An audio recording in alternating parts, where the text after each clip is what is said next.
이 시편 4편은 우리가 지난주에 봤던 시편 3편과 사실 하나로 묶여져 있는 그러한 말씀입니다. 그런데 이 시편 3편은 아침에 드리는 기도고, 그 다음에 시편 4편은 저녁에 드리는 기도입니다.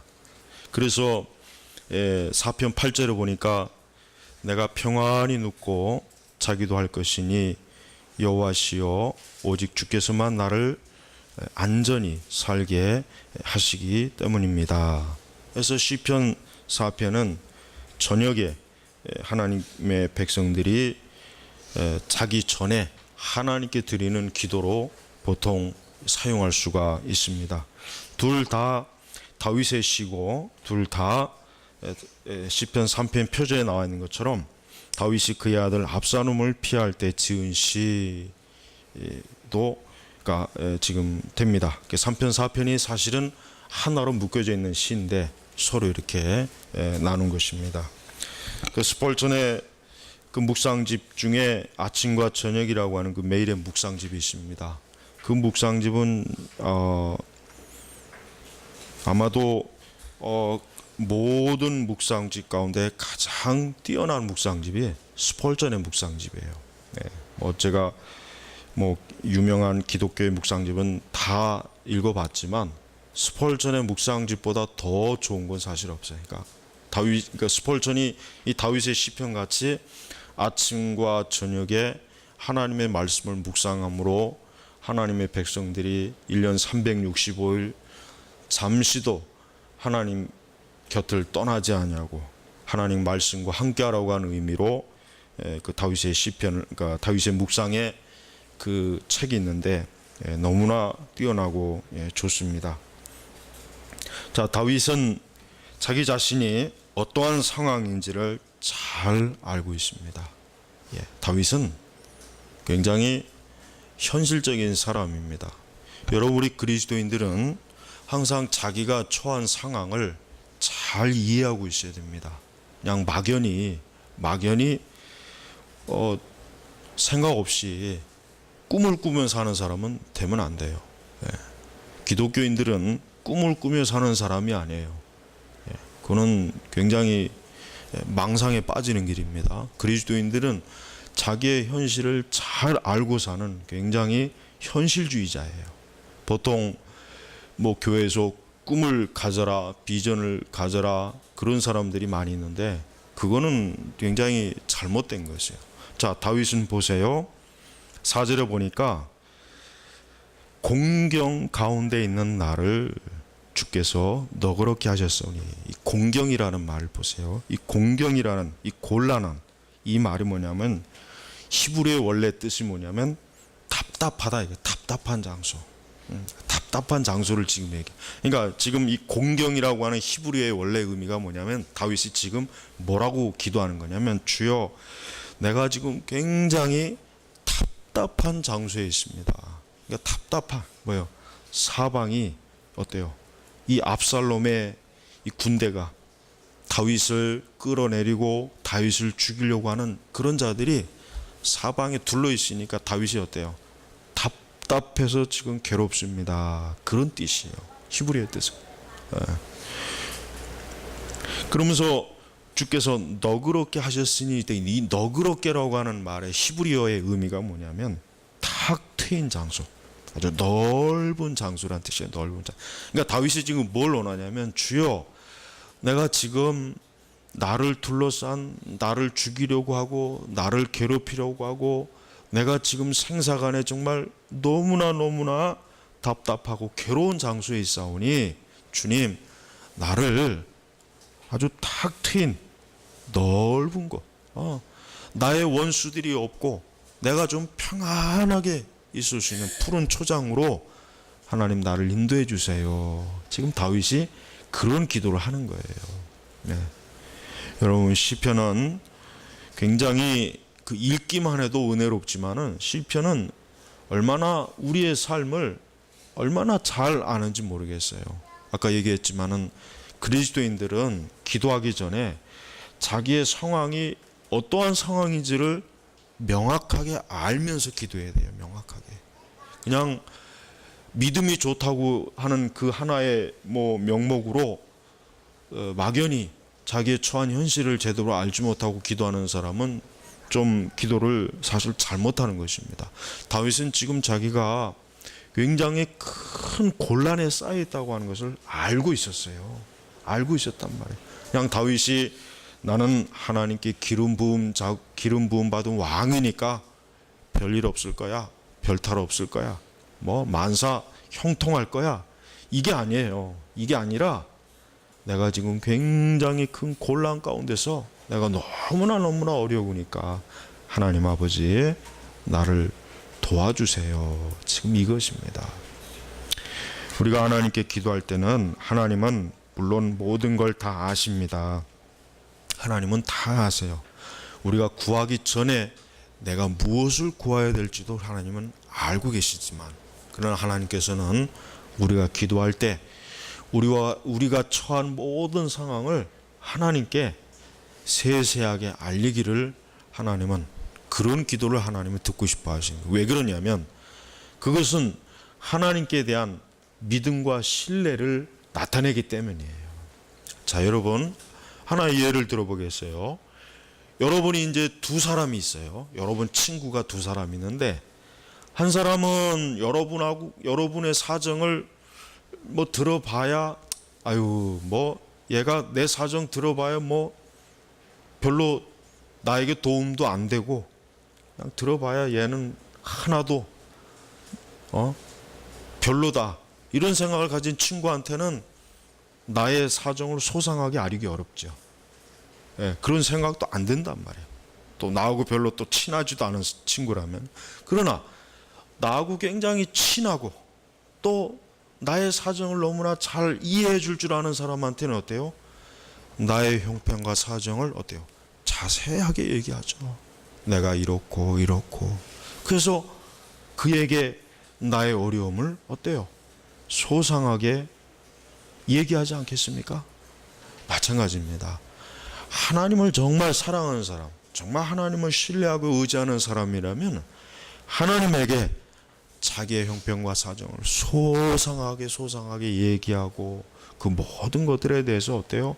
하나님에게 쏟아붓는 것이에요. 다윗이 지금 그렇지 않습니까?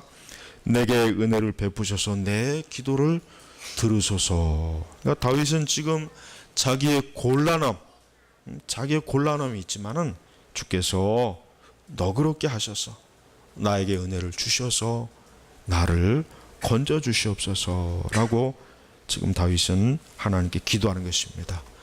우리가 기도할 때 우리는 하나님에 대한 믿음과 신뢰를 가지고 기도해야 됩니다.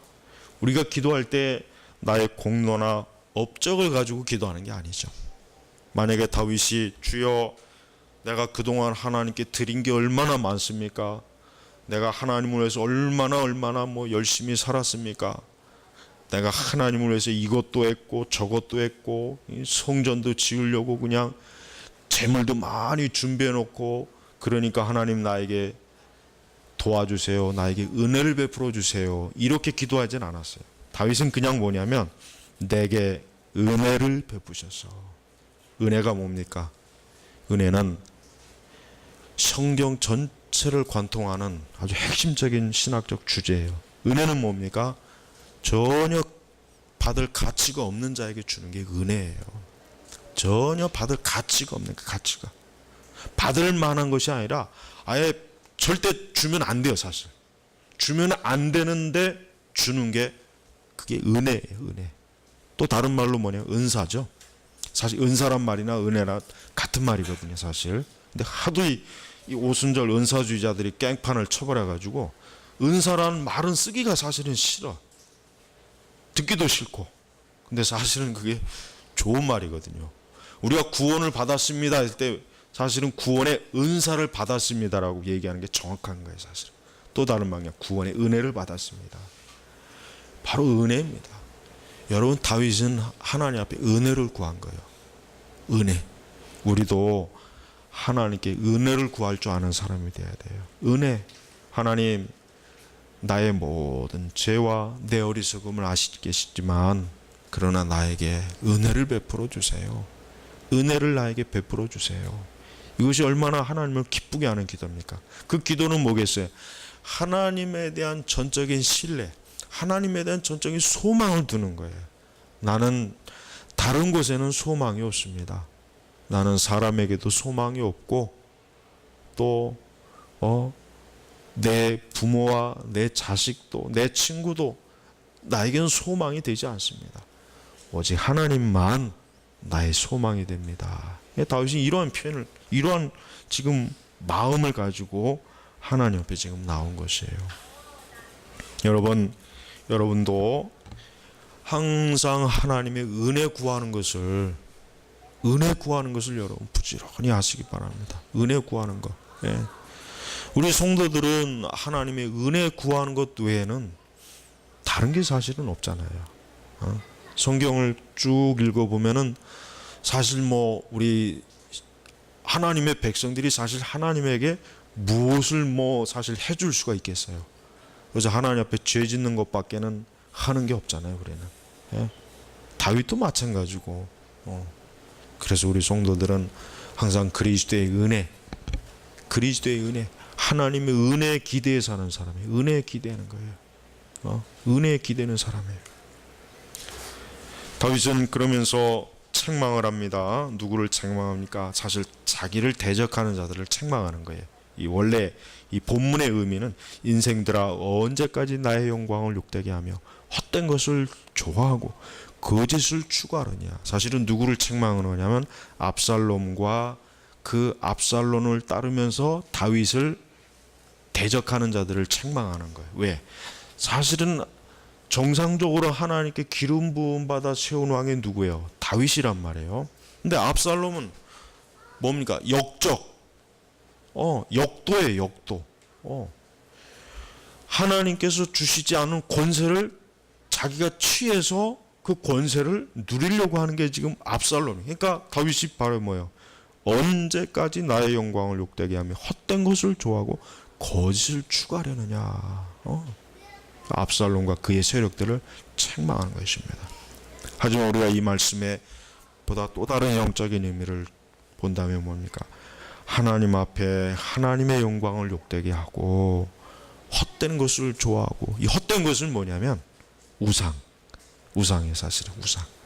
그 다음에 거짓을 추구하려느냐. 여러분, 불신앙자들의 삶이 뭡니까? 하나님의 영광을 욕되게 하는 거잖아요. 하나님을 믿지 않는 사람들은요, 사실은 살아있는 그 자체가 하나님의 영광을 욕되게 하는 거예요. 하나님을 믿지 않는 사람, 하나님께 예배하지 아니하고, 하나님을 찬양하지 아니하고, 하나님께 감사하지 않는 사람들, 예수 그리스도를 믿지 아니하고 지금도 살고 있는 사람, 그 사람이 어떠한 사람이든 어떠한 삶을 형태를 가지고 있든 도덕적 윤리적으로 깨끗하든지 똑똑한 사람이든 대단한 사람이든 가난한 사람이든 부자든 스티브 잡스처럼 뛰어난 두뇌를 가지고 엄청난 걸 창조하는 만드는 사람이든 상관없어요. 어쨌든 하나님 믿지 않는 사람은 뭐예요? 하나님의 영광을 지금 계속해서 욕되게 하는 거예요. 살아있는 그 자체가 지금 욕되게 하는 거예요. 사실은. 그러니까 얼마나 무서운 것입니까? 그리고 그들은 뭡니까? 헛된 것을 좋아해요. 우상을 좋아하는 거예요. 우상. 이 세상에 우상이 얼마나 많아요? 너무나 많은 우상이 있어요. 사람들이 추구하는 우상이 너무 엄청나게 많죠. 그 우상을 좋아하는 거예요. 예? 우리가 이 세상의 것을 좋아하는 것 자체가 사실 우상이란 말이에요. 우상. 그러니까 그것 자체가 뭡니까? 헛된 것을 추구하는 거예요. 하나님을 믿지 않으면서 열심히 공부한다, 열심히 지식을 닦는다, 예술을 추구하는 것. 하나님 믿지 않는 사람이 피아노를 엄청 잘 치고 스케이트를 잘 타고 수영을 잘하고 그거 우상이에요. 그거 사람들은 그걸 보고 막 박수를 치죠. 하나님 안 믿으면서 축구 잘해서 상을 받고 영광을 받는 거, 그건 세상에서는 대단한 거겠지만 하나님 앞에서는 뭐예요? 헛된 것을 좋아하는 거예요. 하나님 안 믿는 사람이 야구를 잘해서 연봉을 엄청나게 많이 받고 사람들은 그걸 막 박수치겠죠? 천만에요. 헛된 것을 좋아하는 거예요. 하나님을 안 믿는 사람이 머리가 뛰어나가지고 노벨상을 받았어요. 그거 헛된 것을 추구하는 거예요. 예, 그게 바로 헛된 거예요. 근데 이 세상은 그 헛된 것을 가지고 어때요? 박수를 치고 그거를 숭배하고 그거를 본을 받으려고 하죠. 거기에 가치를 두죠. 아닙니다. 헛된 것을 좋아하는 거, 헛된 것을. 하나님 앞에는 아무 가치가 없는 거예요. 예. 그다음에 거짓을 추구하려느냐? 예, 거짓. 하나님을 믿지 않는 사람은 그 살아있는 자체가 자기 자신이 거짓을 추구하는 거예요. 왜? 진리가 되시는 하나님, 예수 그리스도를 믿지 않는 그 삶 자체는 이미 그건 뭐예요? 하나님을 거짓말쟁이로 만드는 거예요. 예수 그리스도를 믿지 않는 사람은 하나님을 거짓말쟁이로 만들어요. 당신은 거짓말쟁이입니다. 왜? 하나님께서 우리의 죄악의 그 권세를 깨트려 주시고 우리를 건지시려고 예수 그리스도를 보내셨는데 예수님을 안 믿으니까 그건 뭐겠어요? 거짓말. 하나님은 거짓말장입니다. 하나님은 사기꾼입니다. 하고 정면으로 대드는 것이란 말이에요. 하나님을 믿지 않는 게 얼마나 그러니까 제가 생각할 때는 우리 그리스도인들 자체가 하나님을 믿지 않는 것이 얼마나 심각한지를 모르고 있어요. 그걸 모르니까 하나님 믿는 것을 대단하게 여기지 않는 거예요. 그 가치를 모르니까 하나님 믿지 않는 게 그렇게 심각한 건 아니겠지, 그냥 그저 그렇겠지, 그렇게 여기고 있는 거예요. 틀림없어요. 하나님을 믿는 게 정말 가치 있다고, 정말 이것이 너무나 중요하고 영광스럽고 소중한 것을 아는 사람이라면 반대로 역으로 하나님 믿지 않는 건 진짜 심각한 거구나. 복음을 받아들이지 않는 것만큼 심각하고 문제되는 건 없구나. 제일 인간에게 있어서 제일 지금 중대한 문제구나 하는 걸 안단 말이에요. 역으로 거꾸로 돌이켜보면 다윗은 지금 그것을 아는 것입니다. 3절에 보면은 여호와께서 자기를 위하여 건결한 자를 구별하시니 내가 부를 때 여호와께서 들으실 것이라. 성도의 안전은 누구한테 있습니까? 하나님에게 있는 거예요. 여러분은 여러분의 안전을 누구에게 맡기겠습니까? 하나님에게 맡겨야 돼요. 적어도 그리스도인이라면, 적어도 하나님을 믿는 사람이라면 누구에게, 내가 누구를 의탁할 것인가? 내가 누구를 의탁할까? 내가 누구를 의탁하며 살 것인가? 하나님을 의탁해야죠. 그리고 하나님께서는 경건한 자를 구별하시니, 경건한 자, 하나님의 사람들을 구별하세요. 여러분, 세상이 아무리 죄악이 가득하고 죄인이 가득하다고 해도 이거 한 가지 여러분 꼭 아셔야 돼요. 하나님은 반드시 그 가운데 경건한 자는 구별하세요. 세상에 많은 사람들이 죄악을 짓고 불경건하고 악을 행한다고 해도요, 거기에는 반드시 하나님이 경건한 자를 반드시 하나님 구별해 놓으셔요. 특별히 하나님 구별해 놓으시는 거예요. 성도들이 이거를 몰라요. 우리 그리스도인들이 세상이 다 이런데 내가 경건함을 지키면 뭐 하겠는가? 다 이렇게 사는데 나도 그렇게 하면 어떨 것인가? 굉장히 편한 생각을 하더라고요. 그렇지 않습니다. 경건한 자를 구별하시는 것을 안다면 항상 두려움으로 어때요? 두려움과 경외함으로 여호와를 섬기는 거예요. 하나님을 섬기는 거예요. 자기 자신을 구별시키는 거예요. 그렇지, 하나님은 경건한 자를 구별하시지. 그래, 내가 하나님을 경외하는 사람인데 내가 항상 이 시에 대해서 구별된 하나님의 사람으로 살아야지 않겠는가. 이게 바로 하나님의 사람들, 구별된 사람들의 마음을 가지고 있는 생각이에요. 제발 여러분, 이 세상이 그 대중의 물결에 휩쓸리면 안 돼요. 뭐든지 대중의 물결에 휩쓸리면은 그거는 참 어려워지는 것이에요. 우리 성도들은 항상 소수, 항상 거룩하고 경건한 사람이 어떠한 길을 갔는가 살펴야 돼요. 경건하고 거룩한 사람이 어떻게 살아갔는가. 그러니까 정규집을 많이 읽어봐야 돼요. 왜? 그 정규문을 읽어보면은 항상 어느 시대건 진정한 그리스도인, 경건한 자, 하나님의 택한 자들은 항상 하나님께서 나를 경건하고 거룩한 길로 인도하신다고 하는 확고한 믿음을 가지고 어때요? 자기의 자리를 잘 지켰단 말이에요. 남들이 다 이러니까 나도 이렇게 가는 것이지 뭐 어떻게 되겠지. 그냥 묻어가는 거예요. 근데 그런 사람들은 하나님과 구별된 사람, 하나님이 구별하는 사람이 아니에요. 그 사람은 어떻게 보면은 알곡이 없는 거예요. 빈 쭉정이다. 빈 쭉정이. 속에 알곡이 없이 빈 쭉정이니까 그냥 바람이 부니까 쭉정이들은 바람이 불면 어떻게 되겠습니까? 뭐 사방천지로 날아다니잖아요. 쭉정이들은. 하지만 알곡은 그렇지 않거든요. 우리는 하나님의 진리를 품은 알곡, 참된 신자입니다. 또한 참된 하나님의 백성들은 항상 자기 자신이 어때요? 항상 자기 자신이 하나님 앞에서 언제나 자기의 심령을 어때요? 늘 경건하게 다스릴 줄 아는 사람입니다. 이따 오후에 기독교 세계관 때 하겠지만은 자 보세요. 4절에 보니까 너희는 화를 내어도 죄를 짓지 말라. 자리에 누워서도 마음속으로만 말하고 잠잠히 있어라.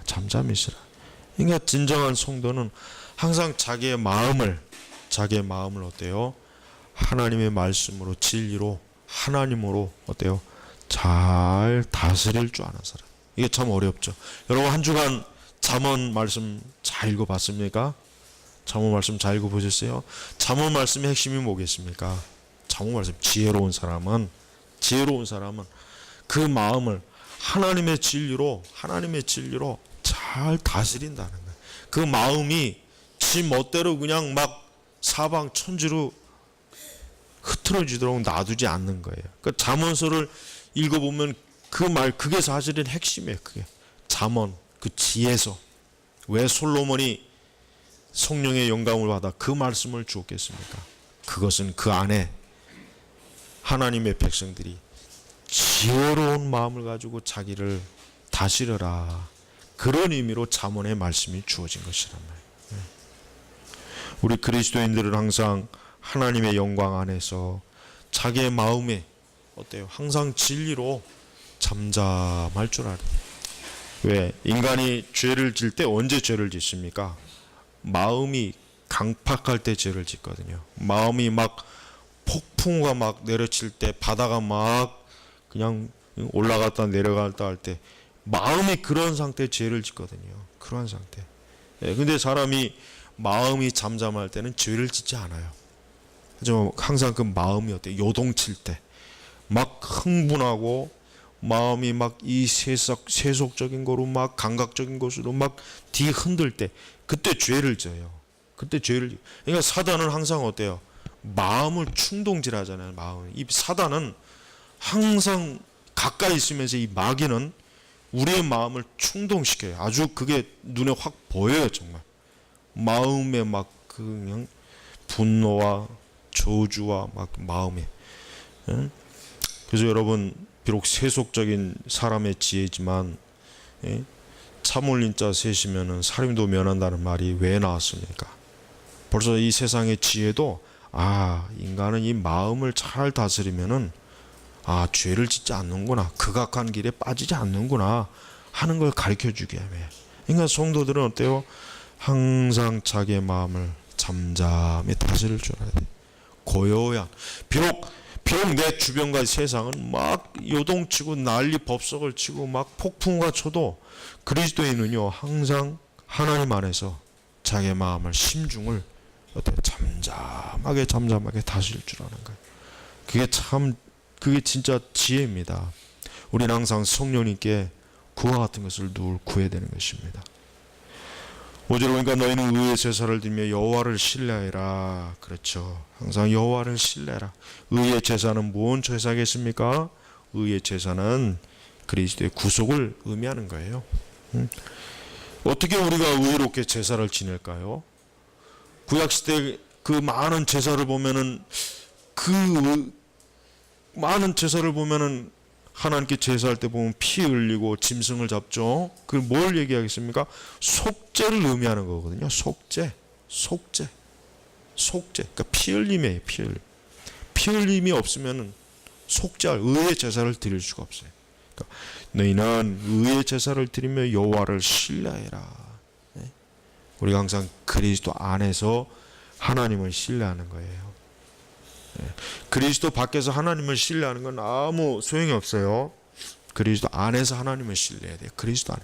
하나님께서는 그리스도 안에 있는 사람이 하나님을 신뢰하는 걸 받아주시는 것이지, 그리스도 바깥에 있는 사람은 하나님을 신뢰하거나 의지할 수도 없거니와 그래봐야 그는 의의 제사, 속죄 제사가 없기 때문에 하나님 앞에 나올 수가 없습니다. 6절에 보면은 많은 사람이 누가 우리에게 선을 보여주겠느냐 하니 여호와시여 우리 위에 주님의 얼굴빛을 비추소서. 얼굴빛을 비추소서. 성도는 항상 하나님의 영광을 사모합니다. 진정한 성도는 이 세상의 영광에 환호하지 않습니다. 저는 운동을 좋아하지 않습니다. 운동 경기 보는 것도 별로 안 좋아요. 나는 제일 이해 못하는 게 야구장 가는 사람이 제일 이해가 안 돼요. 거기 가서 얼마나 난 너무 재미없어요. 난 야구 경기 9회 말까지 공 던지고 치고 하는 그게 뭐가 재밌어요, 그게. 아니, 정말 저는 재미가 없어요, 정말. 난 세상에서 제일 재미없는 게 야구예요. 축구는 내가 그래도 좀 봐요. 근데 그것도 월드컵 때만 보지 뭐. 그것도 우리나라 경기할 때만 보지. 다른 축구는 재미도 없더라고요. 그러니까 나는 이렇게 경기장에 가는 사람이 보면은, 야, 저렇게 재미없는 데 가서 뭐 할까? 2시간, 3시간, 도대체 그게 뭐가 재미있을까? 저는 진짜 재미가 없어요. 그 운동 자체가 저는 재미가 없단 말이에요, 사실은. 어떤 운동이든지. 근데 보면 사람들이 막 그런 것에 열광하는 걸 보면은, 그런 걸 보면은 뭐예요? 그게 사실은 우상이에요, 우상. 그게 사실 우상이란 말이에요. 미국 사람들 보면은 주일날 애도 보면 슈퍼볼 경기할 때 보면은 교회고 뭐고 다 때려치우고 텔레비전 앞에서 그거 보느라고 정신 없습니다. 미국 사람들 보면 거기 아주 목숨을 걸어요, 목숨을. 그게 세상의 헛된 영광. 그것뿐만 아니라 우리 그리스도인들은요, 어떠한 경우라도 이 세상의 영광을 구하면 안 돼요. 예술에 미친 사람은 더 지독하고, 예술에 미치면 그건 더 구제하기 하여튼 어려워요. 피아노건 오페라건 바이올린이건 독창 성악이건 간에 우리 성도들은 예술에 미치면 안 돼요. 예술에 미치면 거의 반은 귀신 들렸다고 보면 틀림없어요. 예술은 귀신의 도움이 없으면 절대 이루어질 수 없습니다. 이건 제 말이 아니에요. 에드워드 비스, 아주 기독교 세계관에 아주 유명한 사람이 한 말이에요. 예술은 사단의 도움을 받지 않으면 못해요. 그러니까 예술에 미친 사람은 반은 귀신 들린 거예요. 그건 틀림이 없습니다. 그들 스스로도 자기들의 어떤 기교와 실력을 가지고는 할 수가 없는 거예요. 예술은 그게 어떤 형태의 예술이든 간에 마귀의 도움을 받지 않으면 못합니다. 물론 그러면 이제 우리 그리스도인들은 어떤 사람이겠어요? 그리스도인들은 성령의 도움을 받아서 예술을 하죠. 그러니까 그리스도인들이 진정한 그리스도인 예술가들을 볼 때 그들의 속에는 어떻습니까? 하나님의 진리가 있고 거룩함이 있잖아요. 근데 여러분 보세요. 중세 이후에 근데 특히 현대 예술을 현대 예술을 보면은 백남준이건 특히 전위 예술 같은 거 보세요. 거기에 무슨 진리가 있고 빛이 있겠습니까? 그러니까 고전적인 예술을 보면은 기독교적인 서양 예술을 보면 기독교적인 진리가 스며들어 있어요. 그림을 보든 조각을 보든. 그러나 근대로 넘어오게 되면 이제 인본주의적인 철학이 이제 예술에 그림, 회화, 조각 모든 게 더 들어. 20세기 들어오면 더 심해지잖아요. 더 심해지잖아요. 변기 안에다가 십자가 집어넣고 똥 싸놓고 그것도 예술이란 말이에요. 그들은 그걸 굉장히 신중하게 굉장히 그걸 감동을 받아요. 그게. 그러니까 여러분들은 다 예술을 하는 사람들이에요. 그러니까 그걸 굉장히 진지하게 취급해요. 여러분, 우리 그리스도인들은 특히 정말 주의해야 돼요. 대중문화도 그렇지만 예술이나 스포츠 여기에 절대로 거기에 주의해야 됩니다. 그건 성령에 의한 것이 아니에요. 분명합니다. 우리는 주님의 얼굴비를 비추소서. 참된 성도는요, 하나님의 얼굴의 빛, 하나님의 영광의 빛, 그 빛이 가장 마음에 소원하는 거예요. 그게 진정한 성도예요. 다른 빛은 필요가 없어요. 이 세상 빛은 그건 사실 빛이 아니거든요. 물론 잠깐 사단도 광명의 천사로, 사단도 때로는 자기가 마치 참된 빛의 존재인 양 속일 수 있단 말이에요. 이 세상의 영광의 빛이 바로 그거예요. 광명의 천사로 마치 이 세상에 하나님의 영광을 비추는 것처럼 막 화려하게 비치지만 그건 사실 죽음입니다. 저주입니다. 사단이에요. 그러니까 우리가 그걸 볼 수 있어야 돼요. 우리는 절대로 세상의 그 잠깐 일시적인 빛, 곧 있으면 꺼질 그 빛이 아니라 영원한 꺼지지 않는. 그래서 계시록에 보면 하나님의 나라는 결코 거기에는 뭐예요? 어둠이 없잖아요. 밤이 없어요. 천국에는. 그 빛이 영원하다 그랬잖아요. 영원하다고. 잠깐 뭐 하루에 반나절은 빛이 일었다가 빛이 또 반나절은, 그게 아닙니다. 천국은 뭐예요? 어둠이 없습니다. 천국의 특징은 어둠이 없는 거예요. 어둠. 그러니까 천국에 가서는 밤하늘의 별을 볼 생각을 하지 마세요. 괜히. 천국은 어둠, 태양 자체도 없어요. 천국은 하나님 자신이 영광의 빛이거든요. 하나님 보좌에서 비치는 그 빛이 천국의 빛이에요. 그게 진정한. 그런데 바로 성도는 그 빛을 사모하는 겁니다.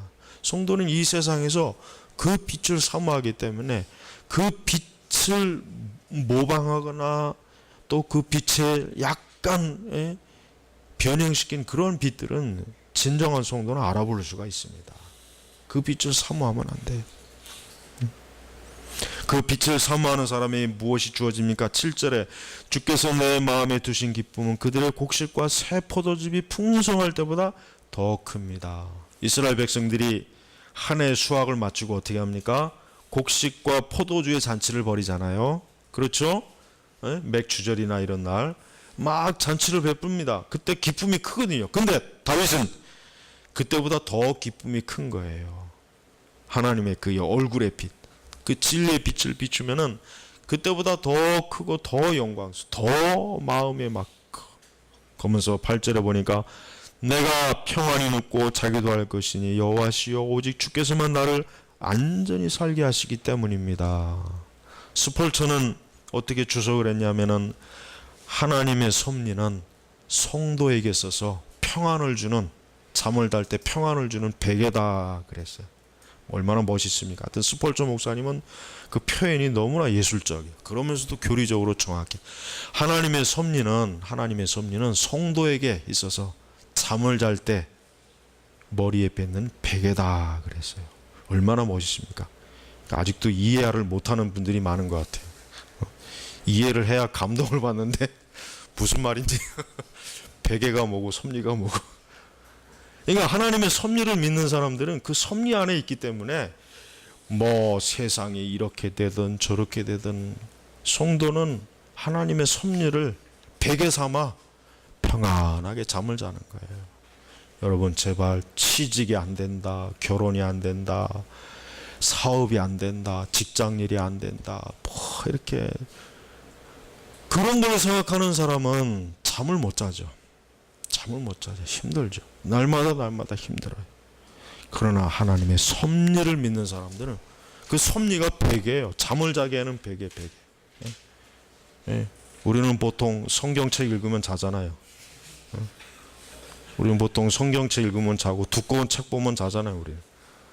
근데 참된 성도들은 뭐예요? 섭리가 베개예요. 섭리. 하나님의 섭리만 생각하면 불안한 마음이 그냥 한순간에 쑥 사라진 거야. 그래, 이 세상은 하나님의 주권대로 되는 것이지 사람이 뭐 이렇고 저런다고 해서 되는 게 아니다. 그러니까 성도는 신문을 보고 텔레비전 뉴스를 보고 세상의 소식을 보고 막 두려워하는 게 아니라 하나님의 섭리를 바라보니까 왜?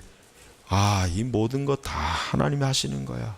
하나님이 하시기 때문에 우리는 이런 것 가지고 겁을 내거나 두려워하거나 막 불안해서 막 그냥 안절부절 못하거나, 그게 바로 섭리를 믿지 못하는 사람이에요. 그래서 제가 섭리의 교리가 얼마나 중요하다고 자꾸 반복하는 이유가, 섭리의 교리만 잘 알아도요, 성도는 정말 일생토록 하나님의 품에, 마치 엄마의 품에 안겨있는 아기처럼 살 수가 있는 거예요. 제발 하나님의 섭리를 많이 묵상하시기 바랍니다. 성경 읽으면 하나님의 섭리가 너무나 그냥 창세기부터 계시록까지 나와요. 우리 성도들은 항상 하나님의 섭리 안에 있는 사람, 정말 그 사람이 그리스도를 믿는 사람이라면 그 사람은 진짜 하나님의 섭리 안에 있기 때문에 정말 눈꼽만큼 어떤 것도 그를 위협할 수도 없고, 그의 마음의 두려움과 염려도 어떤 것도 그 안에서는 다 소멸돼 버립니다. 여러분, 제가 아까 얘기했지만은 시편 3편과 4편은 아침과 저녁 기도라 그랬죠. 보세요. 지금 다윗이 얼마나 곤란하고 공경한 상황이지만 다윗은 결국 어떻게 됩니까? 8절, 내가 평안히 눕고 자기도 할 것이니, 수면제를 먹는다 그러지 않았어요. 정신과 가서 정신 감정을 받지도 않았습니다.